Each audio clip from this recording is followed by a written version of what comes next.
নদী আর নৌকা মানেই তো বুড়িগঙ্গা না।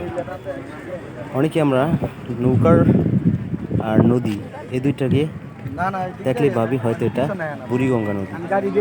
আসলে আপনারা যে ভিডিওতে যা দেখছেন এটা কোনো আদৌ বুড়িগঙ্গা নদী নয়, বা এটা সদরঘাট নয়। তাহলে এটা কোথায় গেস করুন।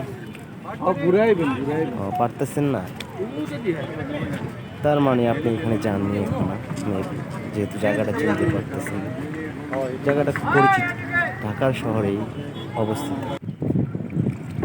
এটা ঢাকার মিরপুরের এক শাহালি মাজার রোড থেকে পশ্চিম দিকে আগালে দিয়াবাড়ির ঘাট।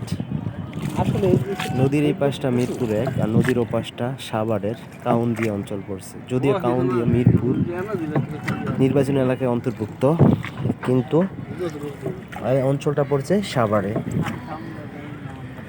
গতকাল ফ্রেন্ডের বোনের গিয়েছিলাম কাউন্দিয়া, গাড়ি নিয়ে গিয়েছিলাম, কিন্তু গিয়ে নদী পারাপার হতে হলো, নৌকায় উঠতে হলো। নৌকাগুলো ছোট ছিল। নৌকা চলার সময় চাচার সাথে অনেক কথাই হলো। তার জীবন পদ্ধতি সম্পর্কে জিজ্ঞেস করলাম, ভাড়া সম্পর্কে জিজ্ঞেস করলাম। আক্ষেপের সাথে বললো বেশি ইনকাম হয় না, অনেকে নাকি নৌকা উঠে 500 টাকা দেয়, ভাঙতি না দেওয়ার কারণে টাকা না দিয়ে চলে যায়। নদীর এপার থেকে ওপার হতে 3 টাকা বা 5 টাকা, 5 টাকা দিয়ে দিত। এতে করে কোনোরকম দিন প্রাণীপাত করে। চাচা একটু দুর্বল মনে হয়েছিল, কিন্তু কিছু করার নেই, জীবনের তাগিদে তাকে এই কাজগুলো করতে হয়েছে। প্রচুর স্রোত ছিল, আমরা চাচার নৌকাটা দৌড়ছিলাম, চাচাকে নৌকাটা স্রোতে টেনে এদিকে চাপিয়ে ফেলছিল। অন্য নৌকাগুলো সাধারণত ওই যে ওদিক দিয়ে যায়, নদীর এপার থেকে ওপার, কিন্তু তাকে এদিক দিয়ে নিয়ে এসেছিল। এক সময় দেখা গেছে তাকে আমাদেরও হেল্প করতে হয়েছে, আরেকটা বইটা ছিল সেটা দিয়ে। কারণ আমরা নৌকাতে ছিলাম মোট 5 জন। সচরাচর নৌকাগুলোতে 3 জন বা 4 জন ওঠানো হয়, আর নৌকাগুলো খুব বেশ ছোট।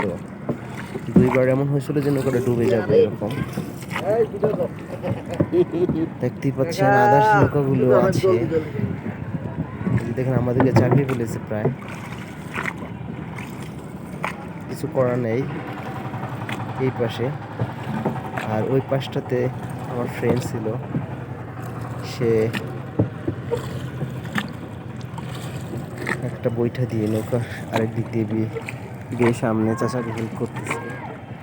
আমি ভিডিও করতেছিলাম, কিন্তু ভয় পেয়েছিলাম নৌকাটা কোনোভাবে যদি ঘুরে যেত তাহলে,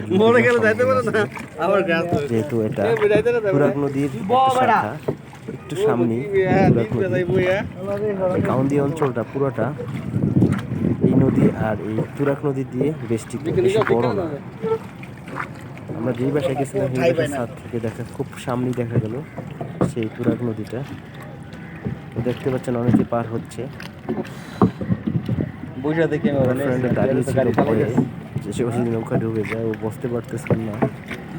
এই সাইডটাতে যে আসবো আর 12টা বাজবে, স্রোতটা ইন্দা বেশি, উন্নটা না এদিকে আসছিল, উন্নটা বেশি করে গেছে। জীবনের নতুন এক অভিজ্ঞতা পেলাম। তো সারাদিনে কামাই করতে তো সে দিব নৌকা খুব সহজেই দেখতে পাচ্ছেন, চাচাকে স্রোতে এই পাশে চাপিয়ে ফেলেছে। আর কিছু করার ছিল না, কারণ সারাদিন নৌকা পেতে অনেক কষ্ট। অবশেষে আমরা এই পারে এসে টাকাটা দেও তার। দেখতে পাচ্ছেন ওই চাচা ছিল সমুদ্র পাশে এই পার, তিনি ওই পার থেকে এপার আসলেন ফল ফলাদি নিয়ে। সম্ভবত তিনি ওই পার গেছিলেন, তারপর আমাদের সাথে যে ছিল সবাই নেমে গেলাম। দেখতে পাচ্ছেন ফ্রেন্ড নৌকার মাঝিকে ভাড়াটা দিচ্ছিল। কতগুলো নৌকা প্রতিদিন এখানে ভিড়ে, খুব খারাপ না, জার্নিটা খুব উপভোগ্য ছিল। আর পাশাপাশি নৌকা প্লাস পরিবেশটা অনেক অস্থির ছিল। কতগুলো